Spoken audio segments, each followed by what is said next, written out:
Well, I basically finished writing that quiz, that little quiz, but I need to still go through and double check it. So it'll be up shortly after class. But because of that, I'm going to give you a little bit more time. It's going to make it due by midnight on Wednesday instead of like class time on Wednesday.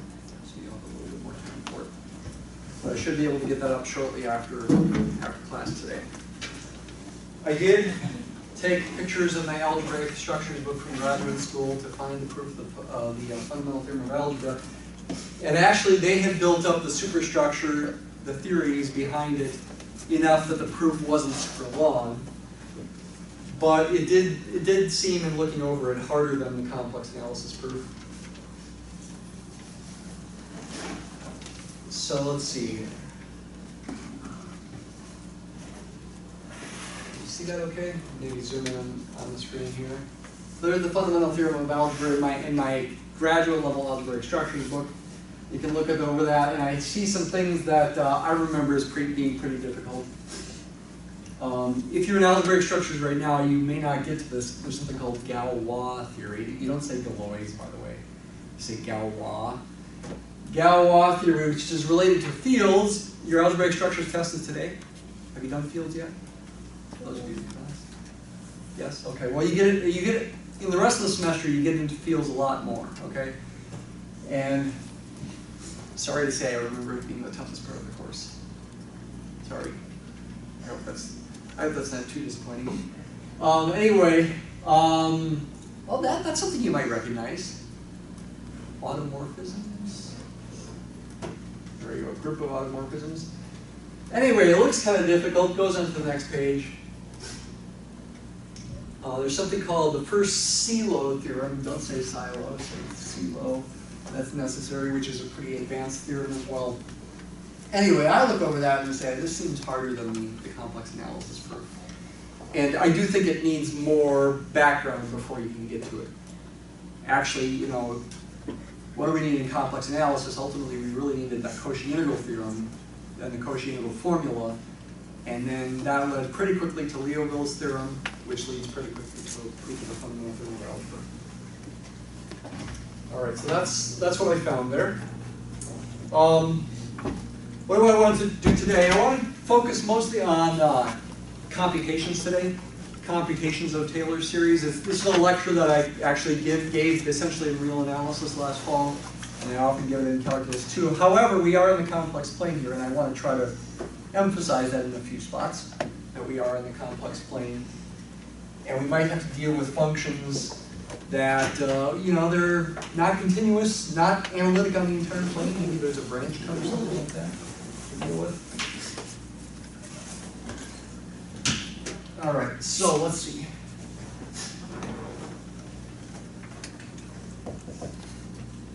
Since this class doesn't focus on memorizing, these are not things you need to memorize. However, I really think you should memorize them anyway. If you haven't taken real analysis yet, that'll help you for that, where you do have to memorize them. And every math major should have these memorized anyway. And it will help you solve problems more quickly, I think, a little bit. We're given a function, a complex value function of a complex variable, analytic at a point z0. Don't ever forget what analytic means. It means not just differentiable at the point, but differentiable in a neighborhood of the point, some open disk. There exists some open disks centered at the point on which the function is analytic, differentiable over the entire disk. We can find the Taylor series. Taylor series 4f around, centered at, about, maybe just at. I prefer the word centered at. Centered at z0 with the following formula. You can write it as f of z0 plus f prime of z0 times z minus z0 plus f double prime of z0 over 2 factorial times z minus z0 squared plus f triple prime of z0 divided by 3 factorial times z minus z cubed, etc. This can be written in summation form. Summation, say j goes from 0 to infinity of the jth derivative of f evaluated at z0. There's our notation for the arbitrary derivative there. That is a j. So, divided by j factorial times z minus z0 to the j power. I should say there is one small flaw in writing it in summation form that we just sort of don't worry about. And that flaw is technically when j is 0 and when z equals z0, technically this is 0 to the 0 power, which is undefined. So technically this formula doesn't work. Part of the summation when j is 0 and z is z0 doesn't quite work, but we don't worry about it. Think about it. Really, you're thinking about this thing more formally anyway, not worrying necessarily right away about plugging numbers into it. It's just an expression. J factorial, yeah, don't ever forget that 0 factorial is 1, right? And 1 factorial is 1, so we really are dividing by 0 factorial here and 1 factorial there. Why is 0 factorial 1? Because it makes formulas work out nicer. That's why. By definition, it's 1. Because formulas like this work out more nicely. If somebody ever asks you why 0 factorial is 1, just say, because it makes things nicer. That's why. Let's apply this. Let's consider, the most common thing to use for z0 is 0. And that is going to be the most common thing that I do for examples, but once in a while we'll do examples where z0 is non-zero. Let's consider, say, the sine function. F of z is sine of z. Let's go ahead and find the Taylor series for sine of z centered at 0. We've got to find the derivatives. First derivative is cosine of z. Second derivative is negative sine z. Third derivative is negative cosine z. Fourth derivative is back to sine z. Almost like a cyclic group or something, huh? It's actually not, because there's no operation of multiplication going on here, but there's a cyclic pattern to it. z0 is 0, plug in 0. All the even derivatives evaluated at 0 are going to give you 0. And the odd ones alternate between 1 and negative 1. So the Taylor series for sine of z centered at 0, by that formula on the other side of the book, board, if you want a quick look at it again here with the camera. Just a quick look at it at the bottom of the board there. All right, come back over here. By that formula, we're going to get 0 plus 1 times z. z0 is 0. Plus 0 minus 1 over, let's see, this is with the third derivative, so I can divide by 3 factorial. 1 minus 1 over 3 factorial z cubed plus 1 over 5 factorial z to the 5th, etc.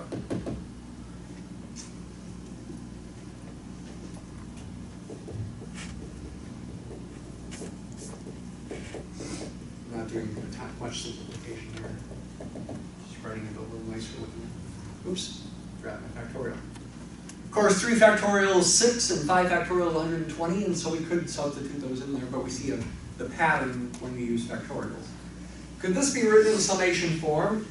Yeah, theoretically, I mean, you could write it like we did back over here, but that might be difficult because of the fact that some of those derivatives were 0. There's a trick you can do to write it in summation form to only have odd powers of z. You can make if j is my index of summation there, I can make the power of z be something like 2j plus 1. And that'll always be odd, no matter what integer j is. And the sign alternates as well. I'll need to divide by 2j plus 1 factorial. When j is 0, that is 1, and that's 1, which I want. What should negative 1 be raised to? I want when j is even, I want the sign to be positive. Yeah, because we're starting with, excuse me, when j is even, which corresponds to a power, the first power, we do want this to be positive. When j is 0, the power is 1. When j is 1, the power is 3. We want that to be negative. When j is 2, back to even, we want this power to be 5, and we want the coefficient to be positive. So it looks to me like j power will work there. That will work. Okay? So that's the Taylor series for sine of z centered at 0. Does it equal sine of z?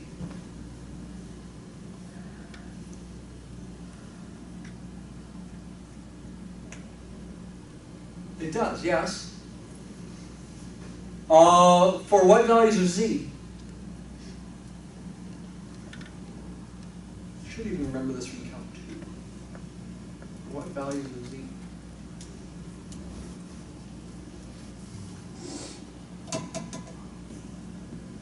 Oh no, you've forgotten? Is it values near z0? Certainly for values near 0, which is z0 here, but sine of z is pretty special. Like e to the z and cosine of z, this convergence to sine of z is for all z. Let's get a feel for what that looks like on the real line.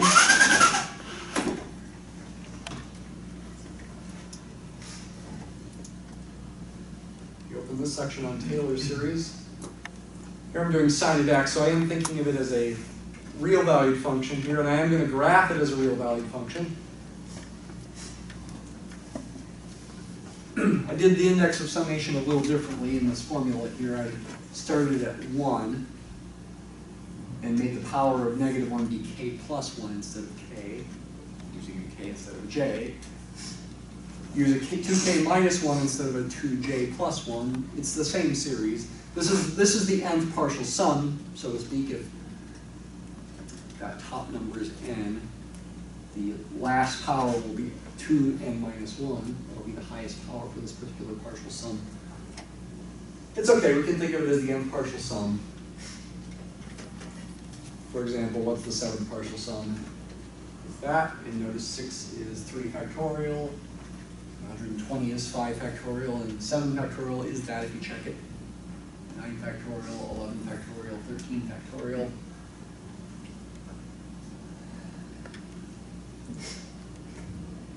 Graphically, it's very good. There we get convergence to sine of x. And it is converging no matter how big x is. It takes longer if x is from 0. It takes longer to get within any specified distance of sine of x. But it is converging for all x. Ultimately, the infinite series equals sine of x. And that's true even if x is an arbitrary complex number. Although we're only seeing it for real numbers here. For real analysis students, did I tell you a little story about this last fall? That's some Calc 2 student, when I showed it to them. Later on, like a year or two later, the Calc 2 student came back and said, that picture you showed us of the Taylor series converging to the sine function, it changed my life. I'm like, whoa. I don't remember if he became a math major or not, but I think it was a guy. It changed his life. Not quite sure in what ways. So he was so fascinated by it. I do think it's fascinating. Can we do the same for cosine? Why not? Though I was careful here for the series for cosine of z.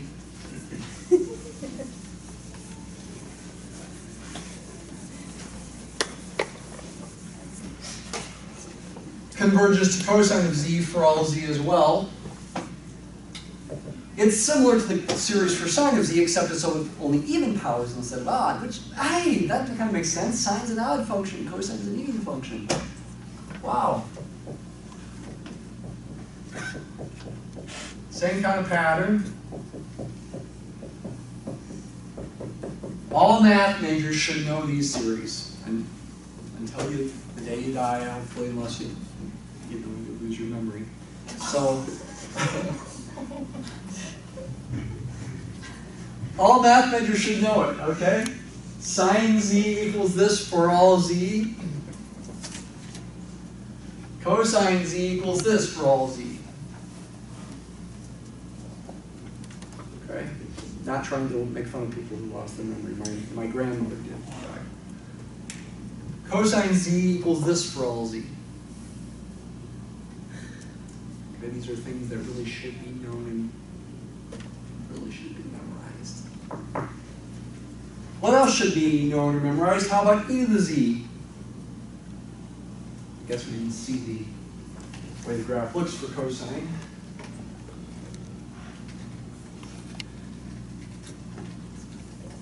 It's similar.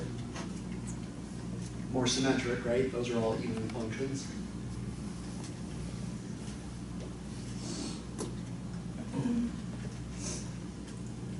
How about e to the z?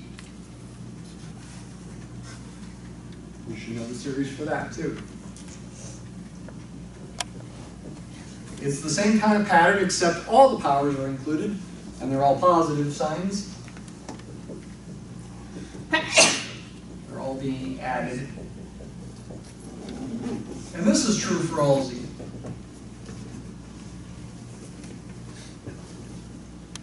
What does the graph look like for that?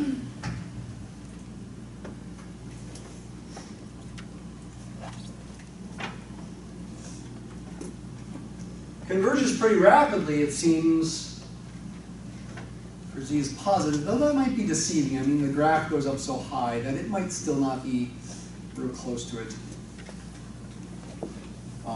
when you're looking at it way up high. Seems like the convergence is kind of slow for negative z. You might wonder, is it fast enough really to converge for all z that's real in this case? But the answer is yes, it equals e to the z for all z. There are infinitely many terms there. Okay. They go on forever. They got plenty of time, so to speak, to converge to e to the z, at least pointwise. These are pointwise convergence things, by the way, over the entire real line. They're not uniform convergence. You read about that a little bit. Not over the entire real number line, at least. I was thinking a little bit about infinity, actually, this weekend. You know what? Came upon a revelation. Infinities are really, really, really big. Of course, you already knew that. But just to imagine, I mean, to imagine the digits of pi going on forever, when you're in eternity, you can learn one new digit every day. And there's infinitely many things to learn. You can always learn the next digit of pi. Not that I necessarily want to, but I could.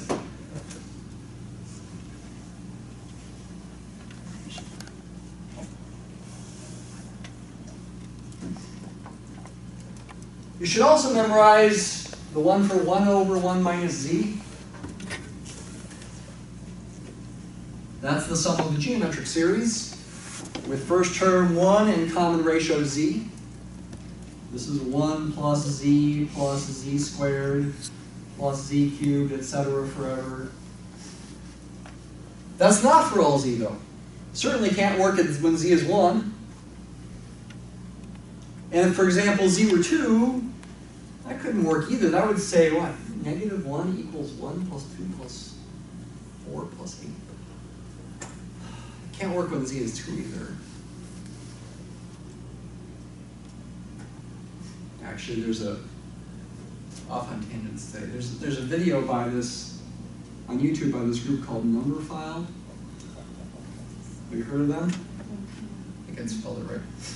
Where they mess with your minds and they try to prove that, like, I don't remember the exact thing. It might be something like this. 1 plus 2 plus 4 plus 8 plus 16 forever is like negative 1/6 or something, I forgot. And they try to prove that. And the funny thing is they're sort of right, but they're sort of wrong. In all ordinary senses of infinite series that we teach you, they are wrong.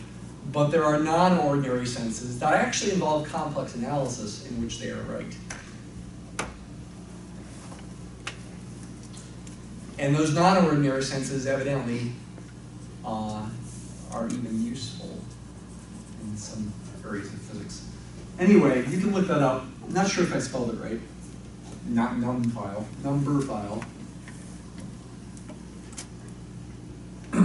Not sure if I spelled it right though. And you can look up like, there's videos and does 1 plus 2 plus 4, whatever, equal -1/6. Yeah. They're doing it all with big smiles on their faces, kind of like me. Like they're really trying to mess with people's minds. And so it's both good and bad. This is not true in the ordinary sense unless the modulus of z is less than 1.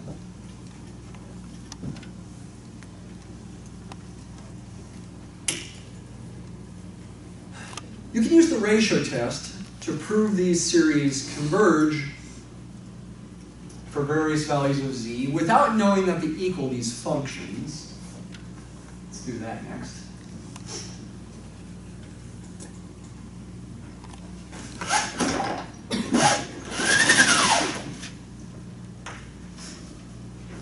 Let's do the one for e to the z. And we won't have to worry about some things here. In summation form, you can write that like this. And in the ratio test,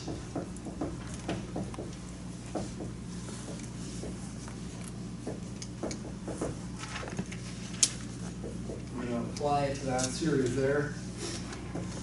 You look at the limit, if it exists, as, let's say, j goes to infinity of the modulus of c sub j plus 1 over the modulus of c sub j. If this limit exists and is, well, it's got to be real. If it's less than 1, it's got to be positive, non-negative at least, that would mean this series converges. If it's bigger than 1, that would mean this series diverges. If it equals 1, then the test tells you no information. And at least in the form we have it so far in the book, if the limit doesn't exist, we have no information either. Though there is a more general form of the ratio test in which even when the limit doesn't exist, sometimes you can reach conclusions about the convergence of the series.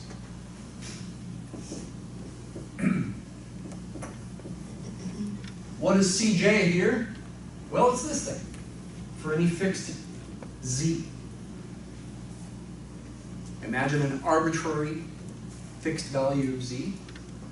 We're looking at the modulus then of z to the j plus 1 over j plus 1 factorial over the modulus of z to the j over j factorial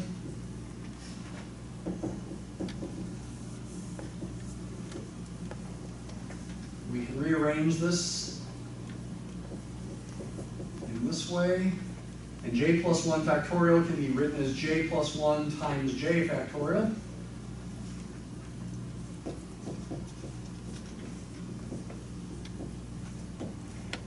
The j factorials cancel. The modulus of z to the j cancels there with one of those, leaving the modulus of z to the first power. You're left with the limit as j goes to infinity of the modulus of z divided by j plus 1 for any fixed z. This goes to 0. Therefore, this series converges for any fixed z. In other words, the disk of convergence is the entire plane. The radius of convergence is infinity. That doesn't prove it converges to e to the z. That takes more. Though it does. In real analysis, we have to prove it converges to e to the z by using a theorem involving bounding sizes of derivatives on closed and bounded intervals. In this class, if you read the book, and we are doing calculations today. We're doing theory on Wednesday. Right? So you do want to read the book. It's difficult reading, but you can make it through if you just take it slowly. What was I going to say about that? In the reading, oh yeah, they prove equality in the general case of analytic functions by using the Cauchy integral formula. It's an application of Cauchy integral formula.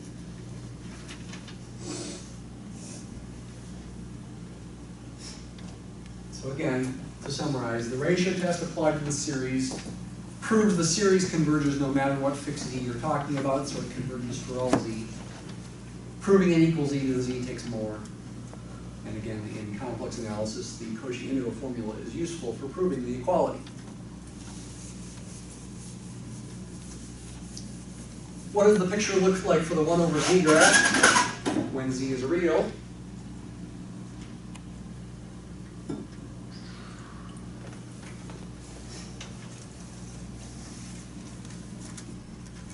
So the red graph is what we're trying to converge to. The blue graph are the Taylor polynomial approximations. To the red graph, they are the partial sums of the Taylor series. And we get convergence for z, which is real here, strictly between -1 and 1. At 1, we're not going to get convergence. The red graph has a vertical asymptote. None of the blue graphs do. Why are we getting this hole in the graph of blue graph? That's because I excluded 1 from the plot domain so that we didn't see the vertical asymptote in the graph. It's converging all the way up to, but not including -1. It diverges when z is -1, because when z is -1, the series becomes 1 minus 1 plus 1 minus 1 plus 1, 1 minus 1 plus 1. Which technically diverges because the partial sums are 1, 0, 1, 0, 1, 0, which is a non-converging sequence. This brings me to another diversion. I can't resist. I think I've shown some of you this before.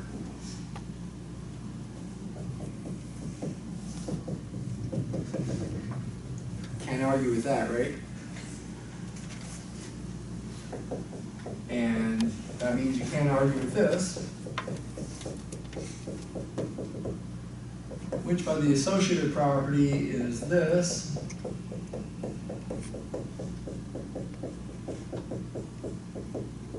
Which is this, which is this. No, not allowed. There's the problem, right there. Right? The associative property cannot be applied to this series in the way that I did, at least. That's the problem. Okay. That's no proof that 0 equals 1.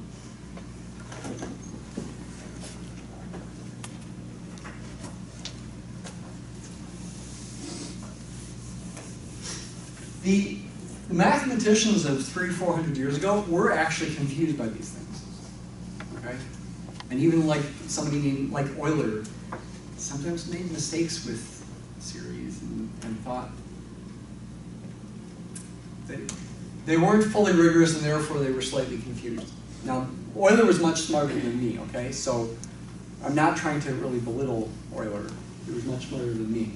But I suppose it's good to know they made mistakes in their thinking. They weren't fully rigorous. And that's okay. That's okay. It's just the way it was.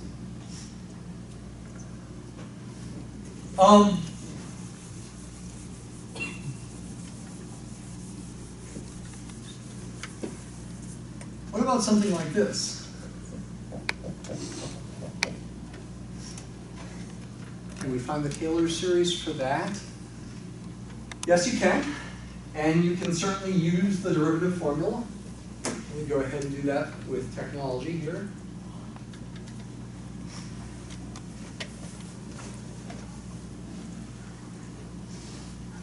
I'll go back to using z's here.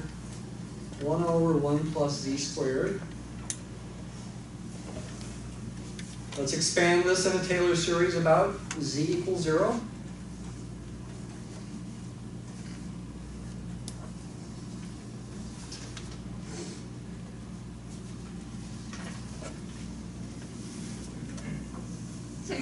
So I guess the series starts, that's the coefficient, that's the constant term, it starts with a 1.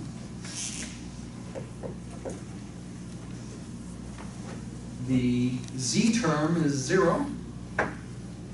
Z squared term is negative 2 over 2 factorial, don't forget about that. Z squared. The cube term is 0, the fourth power is 24 over 4 factorial z to the fourth, which simplifies to this. And the pattern does continue. We only get even powers and the sign alternates. Is there another way to figure that out? Yeah. This is a geometric series with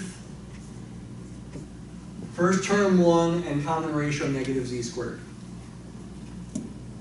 A is 1, R is negative z squared. You're going to get this by using the formula that looks like this, which is true when the modulus of R is less than 1. So this is true when the modulus of negative z squared is less than 1. Which is equivalent to the modulus of z itself being less than 1. This is true if the modulus of negative z squared is less than 1, which is equivalent to the modulus of z itself being less than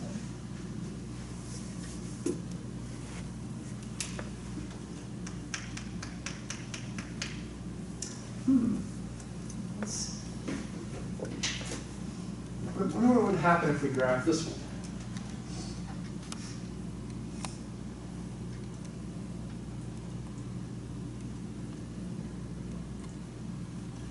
Well, let me go back to using x. It probably doesn't matter here in Mathematica, but I'll go back to using x.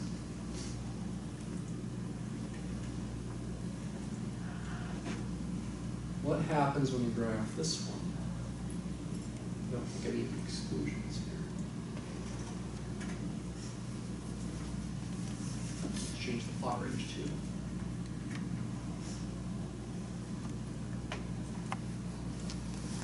Well, let's go negative 5 to 5 in both directions.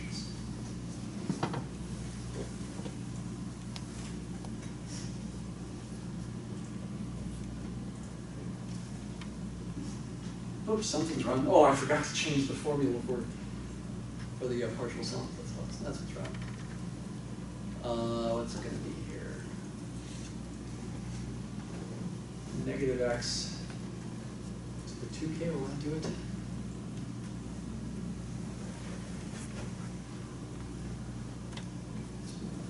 Yeah. I could also write negative 1. No, that's not going to do it. Excuse me. Negative 1, I want, when k is 1, I want this to be negative. When k is 2, I want it to be positive, so to the k power. That's what I want. Okay, that should fix it.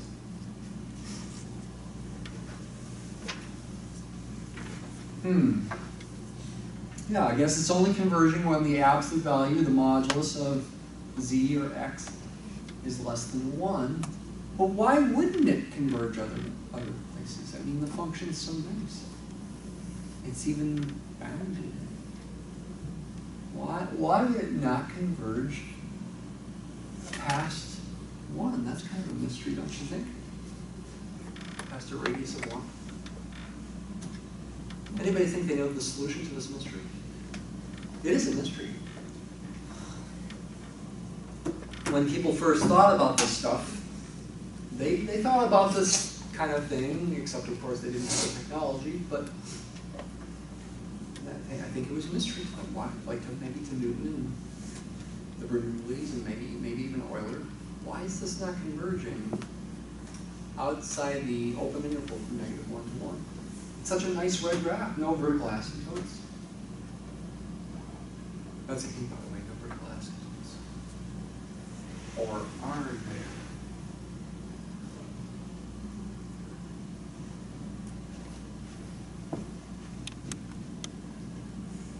Doesn't have any vertical asymptotes, right? Or are there? Yeah, plus or minus I. Exactly. There's vertical asymptotes at poles, not really vertical asymptote, poles at plus or minus I. Okay. The roots of the bottom.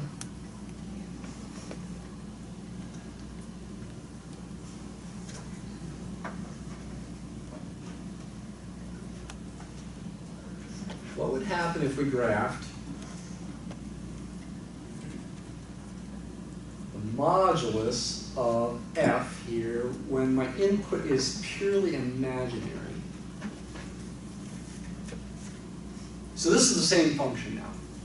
F of z is still 1 over 1 plus z squared. I'm plugging in purely imaginary inputs.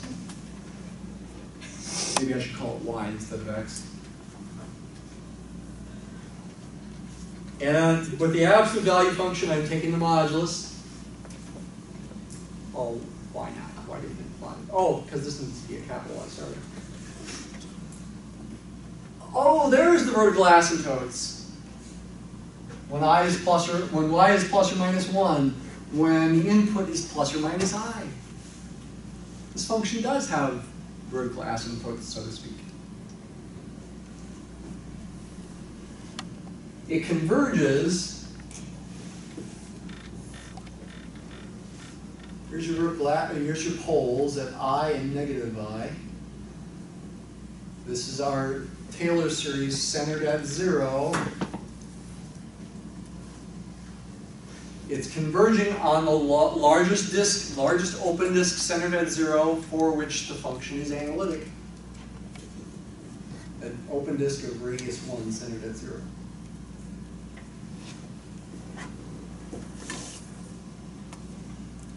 The radius of convergence. The disk of convergence is that open disk. Well, it's conceivable it could converge for other points along the boundary, but actually it can't because of the fact that it's geometric. That's the disk of convergence, and the radius of that disk is 1. The radius of convergence is 1.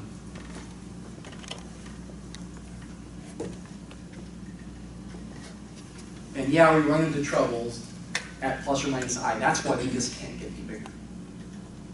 That's why, not proof why, but intuitive why, the radius of convergence is 1.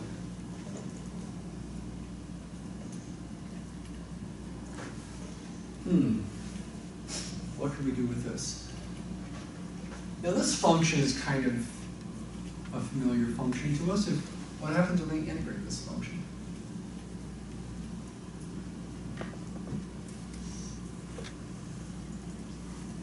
We get the, up to a plus c, we get the what function?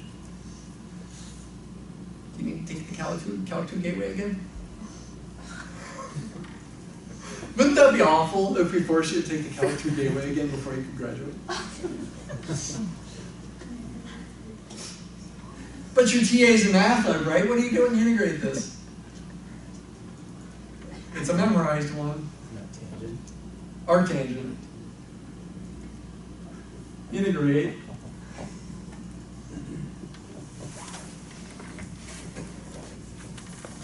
Arctangent of z. Can we find the series for the arctangent of z by integrating term by term?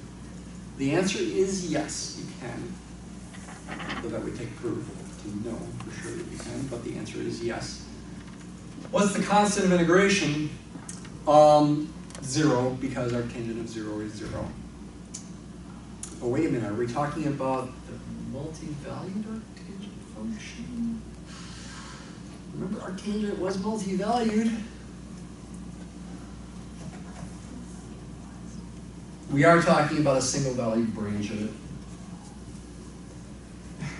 Actually, this doesn't, it doesn't do it that way in the book. It does it this way.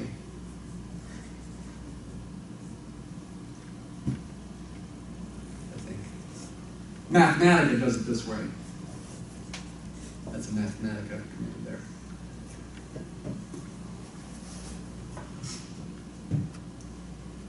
Integrate this term by term, you get z, the constant is 0, minus z cubed over 3, not factorial, plus z to the 5th over 5, minus z to the 7th over 7, etc. Is this true over the same domain? Well, certainly in the open disk it still converges.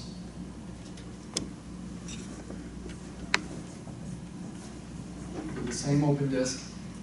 It actually converges in at least one other point. It converges when z is 1 as well.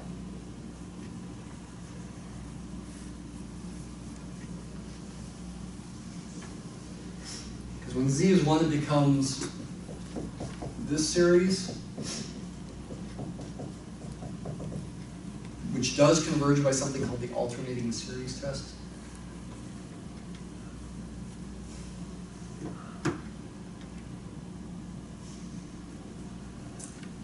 Doesn't converge at z equals negative 1, though. Z equals negative 1, you get. It doesn't.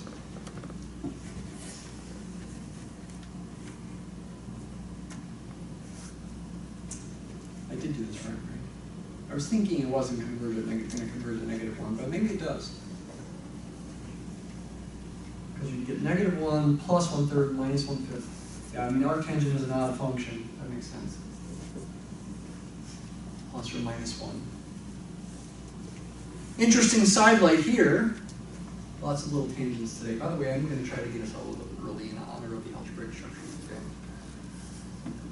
I think necessarily can benefit from 5 minutes early, but just as a little present. Little sidelight here, you can use this series to approximate pi. Because arctangent of 1, at least the principal value of it, is pi over 4. This equals pi over 4.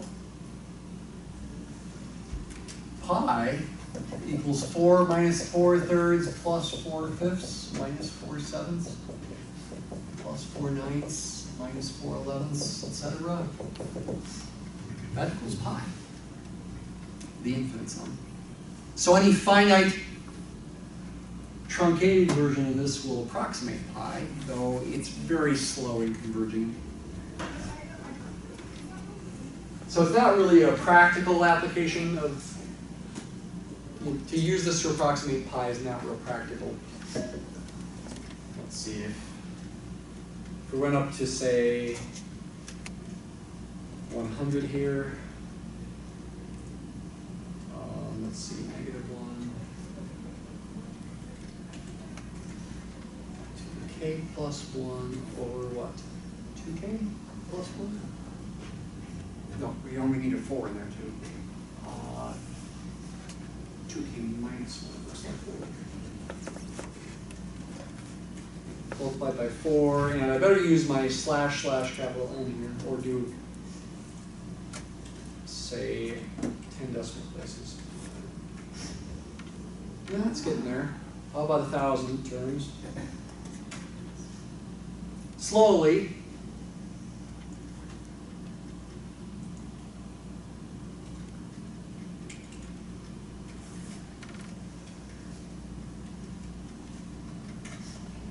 It's getting there. How about 10,000? I've worked to that many decimal places with 10,000 in terms of the sum. Is it? Oh, is it still off? Okay. I saw the last 5 numbers and thought I worked. Oh, funny. 100,000? Did you already try this? It's taking a little while, but we're getting closer. Interesting again, it's the 2654 there again. Oh. Weird.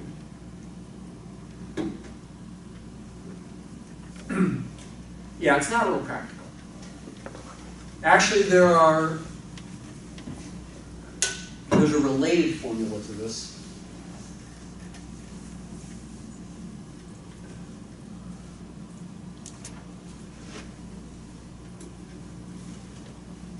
Called, I believe, Machin's formula.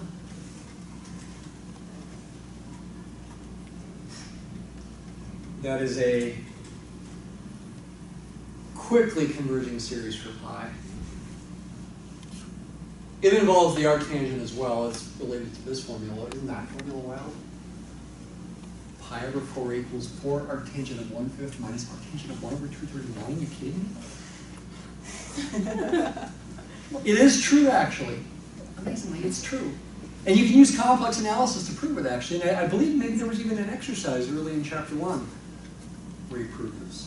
I think you need the geometric interpretation of complex multiplication. And it's not too hard to prove. Multiply by 4, both sides by 4, you've got it equal to pi. And you can use the series for arctangent, plug in 1/5, plug in 1 over 239 to do the approximation. The series converges pretty rapidly because 1/5 and 1 over 239 are fairly close to 0. You might wonder, with 1 over 239, is it really that easy to compute by hand? Well, it's easier than trying to do this. Let's just put it that way, as far as getting a fairly rapid approximation by hand.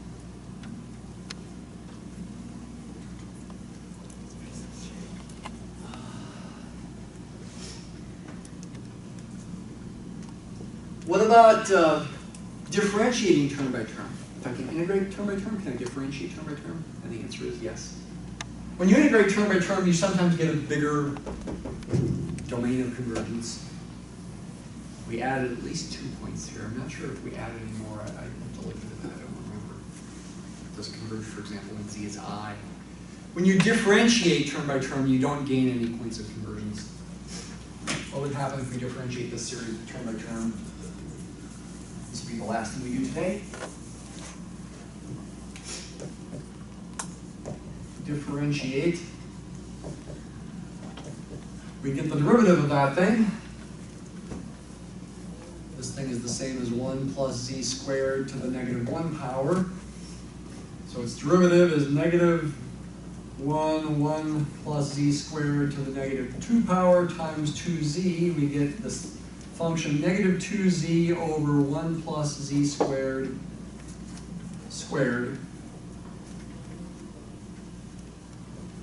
does equal this series differentiated over the same domain there. Negative 2z plus 4z cubed minus 6z to the 5th minus 8z to the 7th, etc. The modulus of z less than 1. Now you might wonder, is this function very useful? Not necessarily, but the technique of differentiating a series term by term is useful for more familiar functions. Okay, so that's the basics. I did want to do an example where I expanded about some other number and an imaginary number. In fact, I wanted to expand a series about z equals I. We're out of time. I'll do that next time real quick. So calculations today, you'll have homework, journal problems from section 5.2 to do for Wednesday. Theory, pretty heavy on theory on Wednesday. And the quiz will be due by Wednesday at midnight. See you on Wednesday.